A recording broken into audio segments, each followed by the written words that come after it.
So, purpose of this quick video is to talk about imposter syndrome and to get right to the heart of it. So, here's the first thing, and it's quite confronting actually, quite challenging. Imposter syndrome only exists when the imposter is there. So just have a think about that for a second.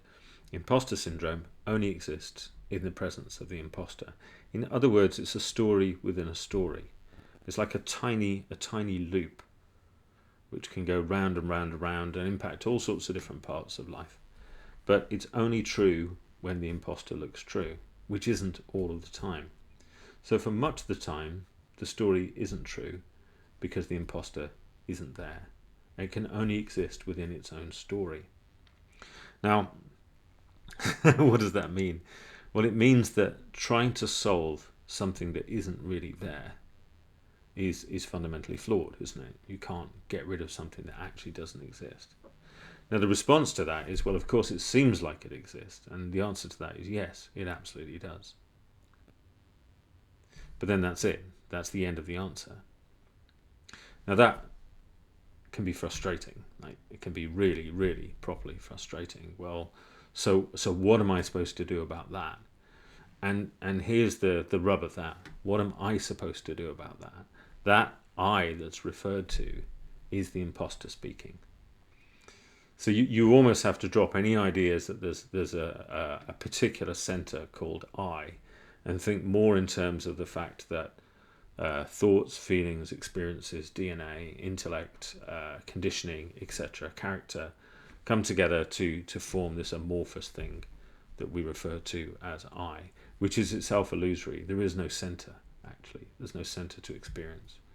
That's probably a slightly different conversation. So there it is. It's a paradox.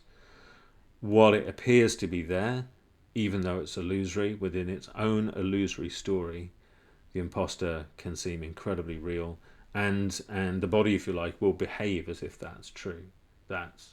You can't get away from that.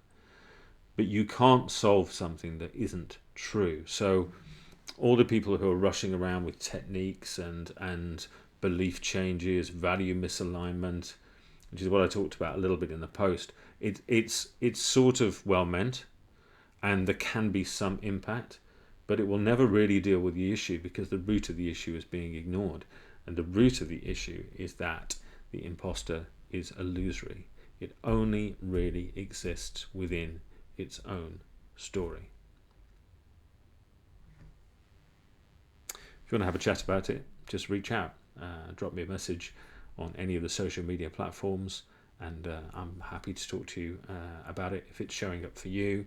If what I'm saying is very confrontational, and it is, let me know your feedback. Let me know your thoughts. Thanks.